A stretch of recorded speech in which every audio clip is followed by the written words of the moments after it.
Hello guys, आप सभी को मेरे यूट्यूब चैनल जीएस क्लासेस व संजू सर में स्वागत है। दोस्तों, बीपीएससी 67th पीटी का डेट डिक्लेयर हो गया है।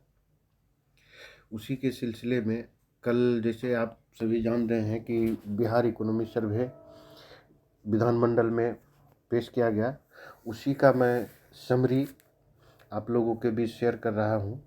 और ये जो है इकोनॉमी सर्वे, बिहार इकोनॉमी सर्वे 67 बीपीएससी या सीडीपी को लिए, सीडीपीओ एग्ज़ाम के लिए अति ही महत्वपूर्ण कह सकते हैं, जिसको भी या वेरी वेरी इंपॉर्टेंट माना जाता है।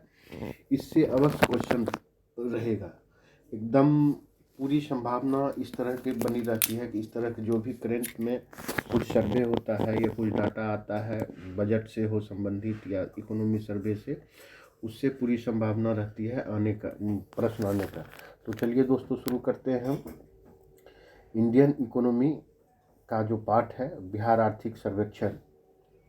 दोस्तों, 25/2/2022 को उप मुख्यमंत्री सह वित्त मंत्री तारकिशोर प्रसाद के द्वारा विधानमंडल के दोनों सदनों में बिहार आर्थिक सर्वेक्षण 2021-22 पेश किया गया।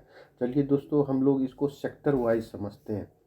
जो क्षेत्रवार इसमें क्या वृद्धि हुई है, क्या प्रगति हुई है, किस क्षेत्र में कितना विकास हुआ है, कितनी राशि का आवंटन किया गया है सरकार के द्वारा, उसके संबंध में हम लोग क्षेत्रवार, सेक्टर वाइज चर्चा करेंगे। चलिए दोस्तों, शुरू करते हैं। एसजीडीपी और प्रति व्यक्ति आय से संबंधित। बिहार में कोरोना काल के दौरान विकास दर राष्ट्रीय औसत दर से बेहतर रहा। अर्थात कहने का तात्पर्य है कि जो राष्ट्रीय औसत दर था, उससे बिहार में जो है विकास दर ज़्यादा रहा है। बिहार के अर्थव्यवस्था का विकास दर वित्त वर्ष 2021-22 में 2.5 रही है।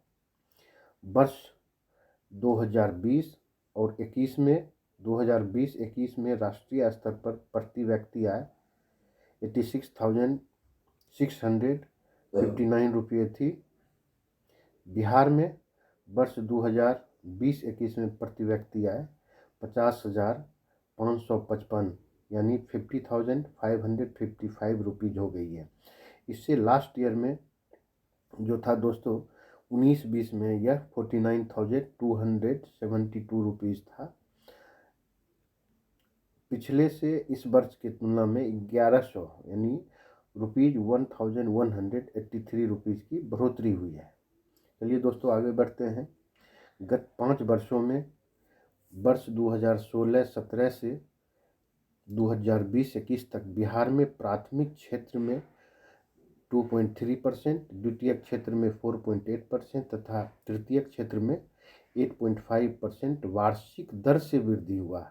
ये ध्यान रखिएगा दोस्तों, मैं वार्षिक दर से, ये इसे जीडीपी में प्राइमरी सेक्टर, सेकेंडरी सेक्टर और का अलग अलग योगदान है, वो नहीं, योगदान का अलग परसेंटेज है, ये वार्षिक वृद्धि दर हुआ। चलिए दोस्तों, समझते हैं प्राथमिक क्षेत्र में क्या क्या चीज़ आते हैं। हम थोड़ा सा ब्रीफ करते हुए चलते हैं ताकि आपको समझने में परेशानी नहीं होगी। प्राथमिक क्षेत्र के अंतर्गत कृषि से जुड़े संबंध, कृषि, पशुपालन और वानिकी से संबंधित क्षेत्र हैं। द्वितीय क्षेत्र में आते हैं उद्योग धंधे और इंफ्रास्ट्रक्चर डेवलपमेंट से के क्षेत्र आते हैं। तृतीय क्षेत्र सर्विस सेक्टर को माना जाता है, सेवा क्षेत्र जैसे होटल वगैरह है। बिहार, चलिए दोस्तों आगे बढ़ते हैं। बिहार में साख जमा अनुपात अर्थात सीडीआर 50.1% हुआ है। यहाँ भी एक टर्मिनोलॉजी है सीडीआर, कैश डिपॉजिट रेशियो। इसका हम भी थोड़ा सा ब्रीफ इसके बारे में भी कर देते हैं दोस्तों। बिहार में जो सीडीआर है, सीडीआर अर्थात होता है कि बिहार के लोगों के द्वारा जितनी राशि बैंकों में जमा किया जाता है और उसी के एवज में उस राज्य में अवस्थित बैंकों द्वारा उस राज्य के निवासी को लोन दिया जाता है, तो वही सीडीआर के अंतर्गत आता है। अर्थात कहने का मतलब है कि अगर हमारा 100 रुपया हमारे राज्य से सभी बैंकों में जमा होता है तो 50.1% बैंक हम लोग मतलब वहाँ के वासी को लोन देती है। देखिए अन्य राज्यों में यहाँ की अपेक्षा ज़्यादा है और किसी राज्य में यहाँ की अपेक्षा कम भी है। थोड़ा सा उदाहरण मैं दे रहा हूँ आंध्र प्रदेश का। आंध्र प्रदेश में CDR जो है 90% है, यूपी में 52% और झारखंड में 39.7%। अर्थात झारखंड के लोगों को हमारे बिहार से वो CDR रेशियो कम है। यह आंकड़ा दोस्तों 31 दिसंबर 2021 तक का है। बिहार में वित्त वर्ष 2019-20 में साख जमा अनुपात 36.1% था और जबकि 20-21 में यह बढ़कर 41.2% हो गई और 21-22 में 50.1%। अर्थात प्रत्येक वर्ष CDR में बढ़ोतरी हो रही है बिहार के परिप्रेक्ष्य में, बिहार राज्य के परिप्रेक्ष्य में। चलिए दोस्तों आगे बढ़ते हैं। बिहार में वर्ष 2020 और 21 के दौरान बैंकों की 270 नई शाखाएं खोली गई है, जिसमें सर्वाधिक 115 शाखाएं स्टेट बैंक की खोली गई है। 92 शाखाएं जो है वो निजी बैंकों द्वारा और 52 जो ब्रांचेज है अदर नेशनलाइज्ड बैंक द्वारा खोली गई है। आगे बढ़ते हैं दोस्तों। वित्त वर्ष 2020-21 में मनरेगा योजना अंतर्गत बिहार में 51 लाख परिवारों को रोजगार दिया गया और इस पर जो कुल व्यय हुआ है 6,235 करोड़ रुपीस करोड़ है। इसमें ध्यान देने की बात है दोस्तों, करोड़ नहीं लिखाया है, ये करोड़ इसको पढ़ा जाएगा। इसे 60 यहाँ दोस्तों ये करोड़ है,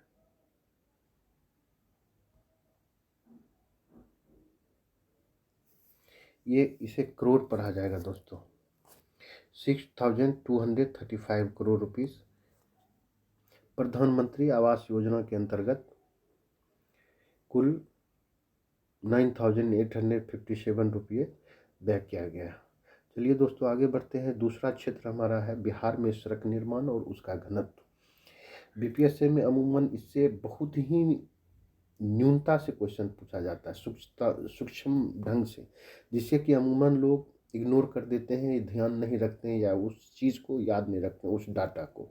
इसलिए मैंने उसी को देखते हुए उसी पॉइंट ऑफ व्यू से मैंने सारे डाटा को संकलित कर इसमें डाला है। केंद्र सरकार, देखिए दोस्तों बिहार में सड़क निर्माण और उसका घनत्व। केंद्र सरकार के रिपोर्ट के अनुसार बिहार में 1.64 लाख किलोमीटर पक्की सड़क का निर्माण हुआ है तथा 2.91 लाख किलोमीटर कच्ची पक्की सड़कों का निर्माण कराया गया है। भौगोलिक क्षेत्रफल के अनुसार बिहार में सड़कों का नेटवर्क के मामले में बिहार का स्थान 12वां है। ये सब बहुत मार्केबल चीज़ है और ध्यान से याद कीजिएगा। पथ घनत्व के मामले में ध्यान दीजिएगा दोस्तों, इस तरह का एक बार क्वेश्चन BPSC PT में पूछा जा चुका है। पथ घनत्व के मामले में बिहार देश में तीसरे स्थान पर है। अर्थात बिहार में 1000 किलोमीटर भौगोलिक क्षेत्र में 3086 किलोमीटर सड़क है, ये तीसरे स्थान पर है पथ घनत्व के मामले में। जबकि केरल का स्थान प्रथम है जहां 1000 किलोमीटर में 6617 किलोमीटर और वेस्ट बंगाल में 3708 किलोमीटर सड़क बना हुआ है। चलिए दोस्तों आगे बढ़ते हैं हम। विद्युत और बिजली के क्षेत्र में जो उपलब्धि है उसका शेयर करें हम। बिहार में जो वर्तमान में बिजली के उपभोक्ताओं की संख्या 1,69,00,000 यानी 1.69 लाख कंज्यूमर है। मार्च 2020 में राज्य में कुल विद्युत उत्पादन क्षमता 6073 मेगावाट था, जो मार्च 2021 यानी 2021 में बढ़कर 6422 मेगावाट हो गई। बिजली खपत में पटना सबसे अव्वल जिला रहा। इससे भी संबंधित क्वेश्चन आ चुका है दोस्तों। ये मेरी बात अवश्य ध्यान से सुनेंगे। जितने भी मैंने इसमें डाटा डाला है उस सबको आप याद कर लेंगे। ये कहीं से भी क्वेश्चन पूछने की संभावना रहती है। बिजली खपत में पटना सबसे अव्वल जिला रहा है, जहां 521.1 अर्थात 521.1 करोड़ यूनिट। गया दूसरे स्थान पर रहा जहां 203.1। मुजफ्फरपुर तीसरे स्थान पर रहा जहां 144.4 करोड़ यूनिट बिजली खपत हुई है। ये तीन सबसे टॉप जिला रहा। तीन सबसे बॉटम जिला में शिवहर है जहां 11.5 करोड़ यूनिट, अरवल 21.4 करोड़ यूनिट और शेखपुरा में 24.7 करोड़ यूनिट बिजली का खपत हुआ है। वर्ष 2025 तक बिहार के सभी घरों में स्मार्ट मीटर लगाए जाने का संकल्प लिया गया है। चलिए दोस्तों, आगे दूसरे सेक्टर में बढ़ते हैं, कृषि एवं उससे संबंधित क्षेत्र। राज्य सकल मूल्यवर्धन में कृषि क्षेत्र का योगदान 20% है, 20%। इसमें फसल के साथ वानिकी और मत्स्य पालन भी है।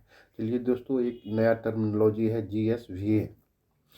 इसमें जो जीडीपी में जिस क्षेत्र का जितना योगदान होता है वही सकल मूल्यवर्धन के अंतर्गत आता है। यानी हमारे जीडीपी को बूस्ट करने में जिस सेक्टर का योगदान जितना रहता है वही जो है जीवीए के अंतर्गत आता है। आर्थिक सर्वेक्षण रिपोर्ट के अनुसार कृषि क्षेत्र के 20% योगदान में सबसे अधिक 9.3% जो है फसल उत्पादन का रहा है। इसके अलावा जो पशुपालन, उसके बाद जो है पशुपालन है। कोरोना काल और मौसम की प्रतिकूलता के बावजूद 4 वर्षों में राज्य में अनाज के उत्पादन में 4.9% की वृद्धि दर्ज हुई है। वर्ष 2018-19 में 163.1 लाख टन अनाज का उत्पादन हुआ है, जो 2020 और 21 में बढ़कर 179.52 लाख टन हो गया है। पिछले सालों से दलहनी फसलों का रकबा घटता जा रहा है, जैसा कि आर्थिक सर्वे रिपोर्ट के अनुसार बताया गया है। जीविका से संबंधित रिपोर्ट। आर्थिक सर्वेक्षण रिपोर्ट वर्ष 2021-22 के अनुसार गांव की आर्थिक वृद्धि में जीविका दीदियों की बड़ी भूमिका रही है। अपने कारोबार के लिए अभी तक राज्य में 12,72,000 जीविका समूह का गठन किया गया है और इन समूहों को बैंकों द्वारा कुल रुपये 16,537 करोड़ रुपये का सहायता दिया गया है। दोस्तों, आपने देखा बिहार इकोनॉमी सर्वे 2021-22। मैंने प्रयास किया है कि मैक्सिमम से मैक्सिमम जो एग्जामिनेशन पॉइंट ऑफ व्यू से डाटा है हमने उसको इसमें संकलन करके आप लोगों के समक्ष शेयर किया हूँ। दोस्तों, मुझे आशा ही नहीं पूर्ण विश्वास है कि इस चैप्टर से, इस टॉपिक से 1 या 2 क्वेश्चन अवश्य रहेंगे बीपीएससी में। जो लोग पूर्व में दिए हैं उन्हें अवश्य अनुभव होगा कि बीपीएससी किस तरह का क्वेश्चन पूछता है।